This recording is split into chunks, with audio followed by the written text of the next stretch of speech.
So thank you so much, Carmela Antic, joining us from Germany at this point of time. This is RISO Podcast, 49th International Podcast, and we are very glad to have you on this platform. And just a brief introduction, though you don't require because it's a big name. You're a language lecturer and trainer of adult education. Your specialization lies in intercultural competence and communication. You speak five international languages and you are head of international relations projects of at Döpfer Gruppe, Germany.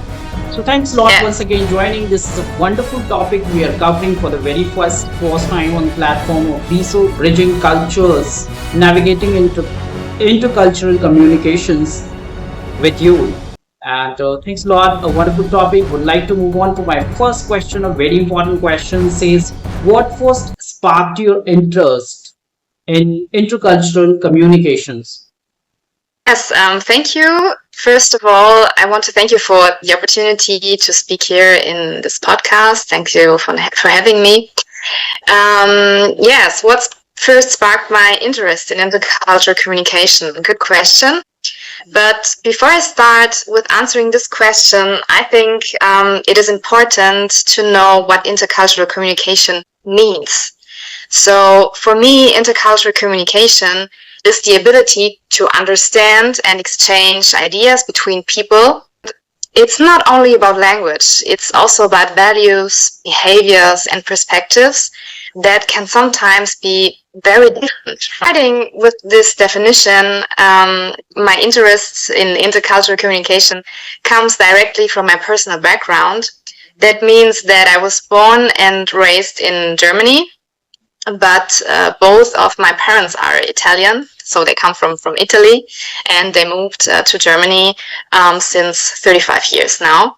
So from the very beginning, I lived with these two cultures at the same time, German culture and Italian culture. And you can imagine, at home we spoke Italian, while at school and with friends, I was surrounded by German language and culture. So growing up with these two worlds gave me an awareness of cultural differences very early, from the beginning on. And in school, then I discovered strong passion for languages like French and Spanish became my favorites. So the passion led me to study first intercultural communication in Saarbrücken in Germany. There I combined French and Spanish.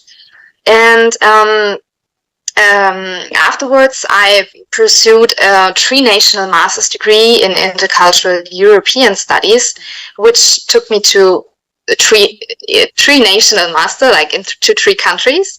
The first semester in France, the second in Germany, and the final year, so the third and fourth semester in Spain, in Madrid. And during my bachelor studies, I also spent 6 months in Sevilla in Spain, 6 months in France, and that was a real turning point because and a national culture, of course, in classroom, and actually living in the country where it is spoken or and immersed in the culture. So, suddenly I was part of the culture, studying there, making friends, experiencing daily life. And I realized that you can read countless books about national culture, but true understanding comes from living it, working there, building relationships, as I said, and immersing myself in everyday life. So looking back, I can say that intercultural communication has always been like, a red thread running through my life, I would say. And it is not just something I studied. I can say it shaped my personality and professionality also. And over time, it has become both my passion and my career. Yes, I would say. Thank you so much for responding this important question. And your childhood internalization, as you mentioned, like your Italian language learning and then German language, two different types, two different cultures, and a different picking up of languages certainly hold up your initial journey of this pursuit and domain that you've been, sort of addressing and sort of disseminating quantitative and qualitative body of data. Thanks a lot. Now would like to move on to my second question. A very important question says, can you share a moment where cultural differences led to either conflict or deeper understanding? Yes, there are absolutely a lot of moments. I try to be precise. um, One very clear example comes from my work with international students in Germany. I worked also here in Regensburg in the university, and many of my students were surprised, sometimes even shocked by the very direct way Germans communicate. And I remember one particular feedback session where a German colleague gave very straightforward criticism. And for the German side, this was seen as normal, constructive, and even helpful. But for many of the students from Southern Europe, like Italy, Spain, France, it felt harsh and even disrespectful. So I stepped in to explain that in Germany, directness is often understood as honesty and efficiency, not as a lack of respect. So this explanation opened the door for a really valuable conversation, about cultural codes, about how in some cultures like Italy or Spain, respect is shown through clarity and directness, like in Germany, for example, while in others it is shown by softening criticism and preserving harmony, like it is in Spain or Italy. So what began as a moment of tension actually turned into a moment of deeper mutual understanding because I explained it, you know.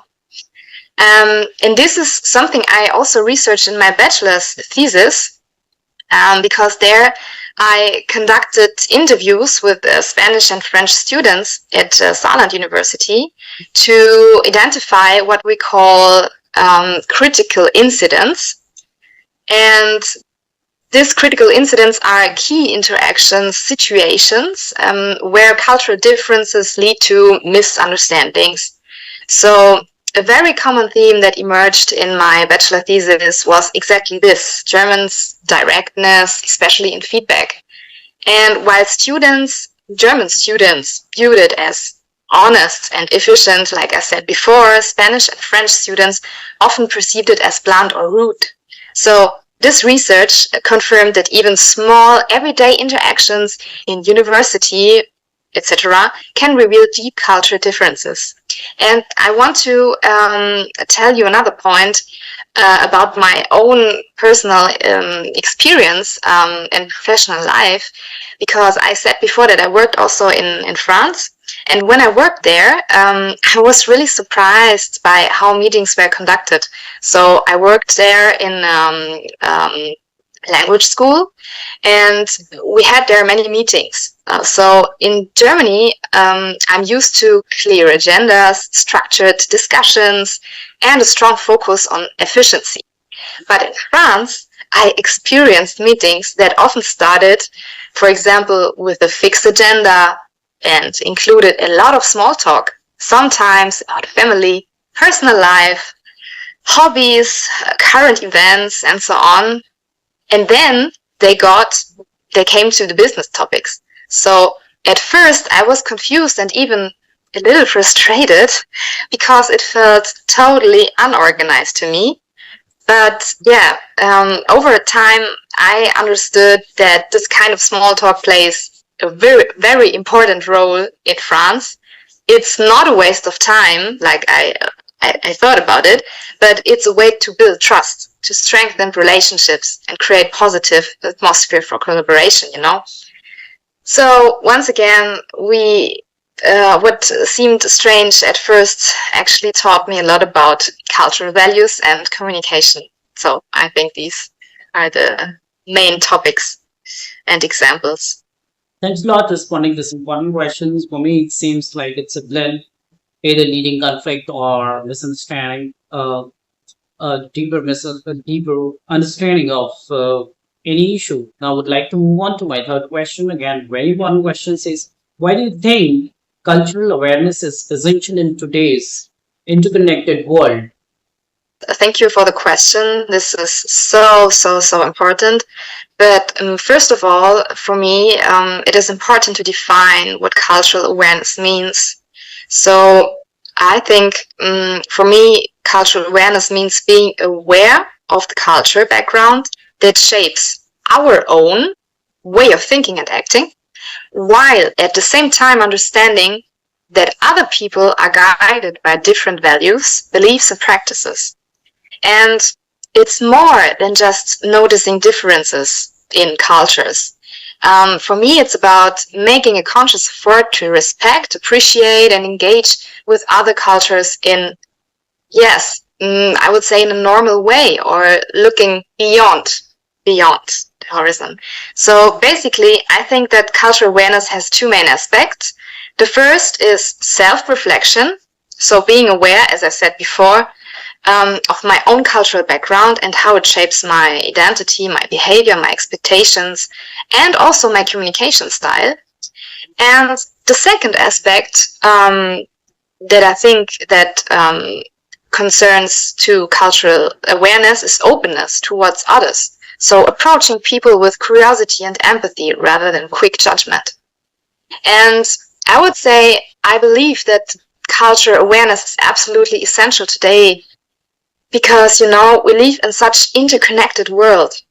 People from different backgrounds meet every day in international companies, universities, schools, and even neighborhoods.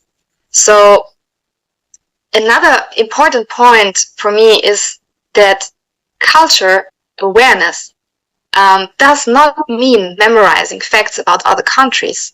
I think it's about developing the ability to step into someone else's perspective. It's here the point, the change of the perspective. For example, when I know that my direct way of communicating, because I'm living here in Germany and I have also like a direct way of communicating. And if I know that it might be perceived in other cultures as too blunt by someone from another culture, I can adapt my communicating style more effectively, for example. And I also think that in today's workplace, cultural awareness is not just a nice to have skill. I think it is a key competence. So diverse teams can be very successful, but only if they are able to navigate their differences constructively. I would say when diversity is seen as a resource, and here's the point, as a resource, it leads to more creativity, more innovation, and stronger results in a team. So that's why cultural awareness, I think in my eyes, is not only about preventing problems, but it's really about unlocking potential. Yeah, thanks a lot for responding this important question. Like cultural awareness, it's essential in the world today, interconnected world, and it's also like you mentioned that developing someone else's perspective, that mental image, is very important and how it happens by causing cultural awareness. Now, I would like to move on to my fourth question. A very important question says, what are some simple ways individuals can become more culturally aware in everyday's life? Yeah, this is also a good question. Thank you. Yeah, as I mentioned before, I think it doesn't always take big steps. So it can start with very simple things in daily life. One way is to be curious about people, I think, instead of judging, and to try to ask questions and listen, And for example, I have a good example. My neighbor here in Germany is from India. So recently I explained to him how waste separation works in Germany. Something very typical for the culture here. And he told me that he had never thought about it that way before, because in India it's not working like this. So for me, this shows that cultural awareness doesn't always start with big international projects. It begins with small daily interactions, and then it grows into a skill that helps us in much bigger context, So it means being open, asking questions, learning from each other, even in daily routines. Another step I want to reflect is to reflect on our habits. As I said before, for example, in Germany, it's common to be punctual and to expect meetings to start exactly on time. But that's not the case everywhere in the world. So just realizing that what feels normal to you is not unusual. And I think thinking like this and the process of realizing these things is already a step towards more awareness, So everyday interaction also offer opportunities, talking to your neighbor, having a short talk, with the barista at a cafe, or asking a colleague about their traditions also.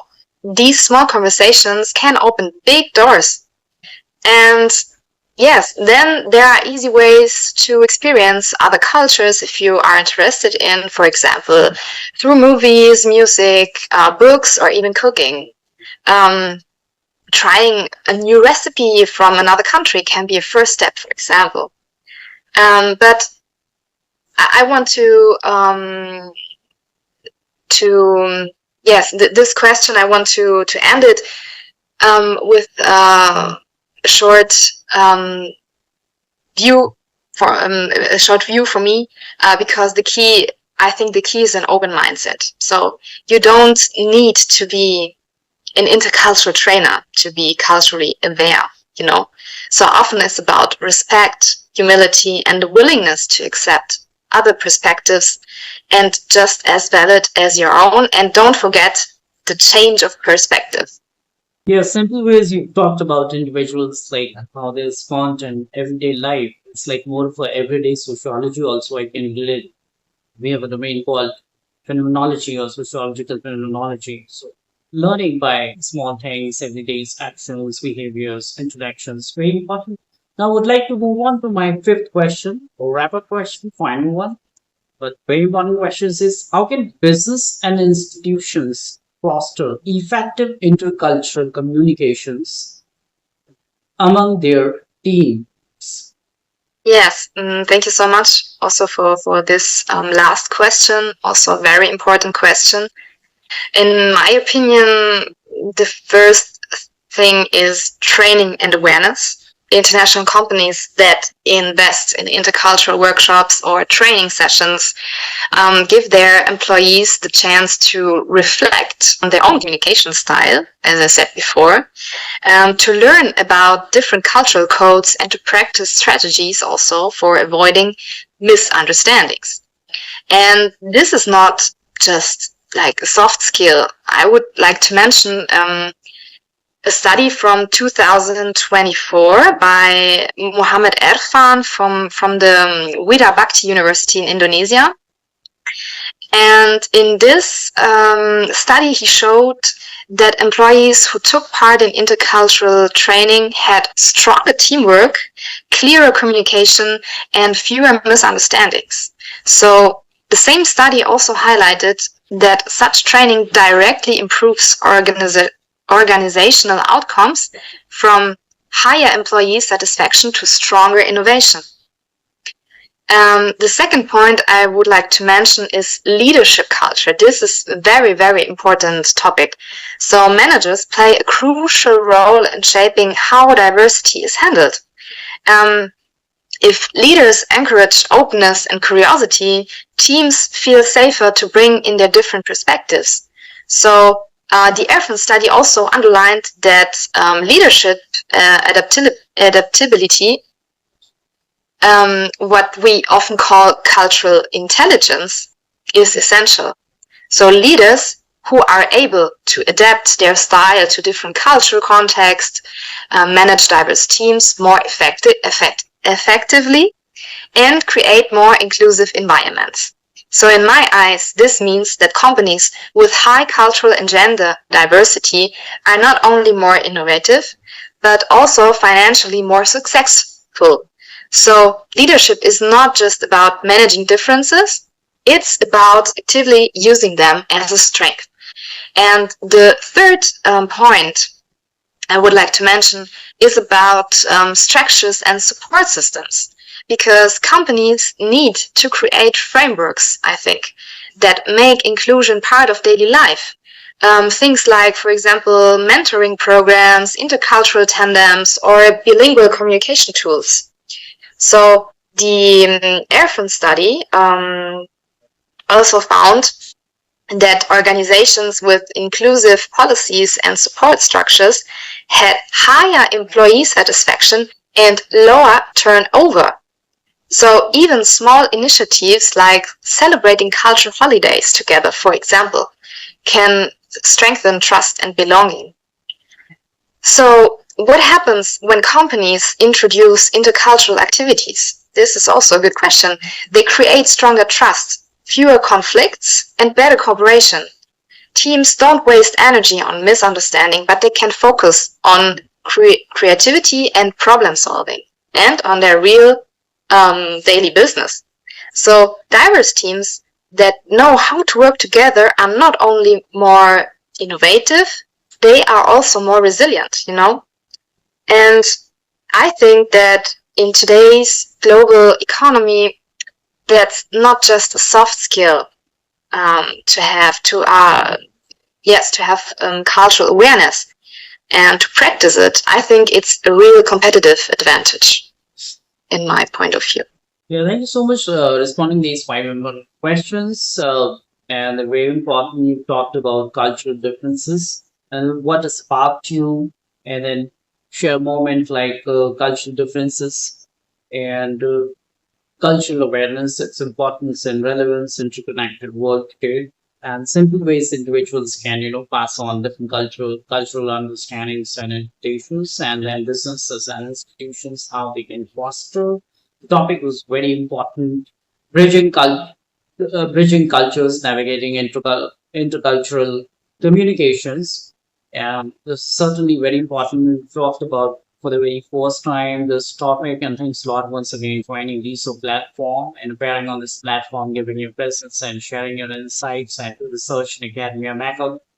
As you're already familiar, that resource is a platform where we try to step through the noise to cause you most relevant and reliable sociological explanations and interpretations in order to cause you better database, quantitative and qualitative, different narratives and perspectives, so that a better society can be developed, the better possibilities in terms of academia and research can happen, and enhancement can happen, so that it's accessible to academicians, researchers, even lay people. The overall intention is to make a better global society. That's the reason you're on board. Once again, man, thank you for joining us from Germany and appearing on this platform, Lisa. Thank you. Have a good time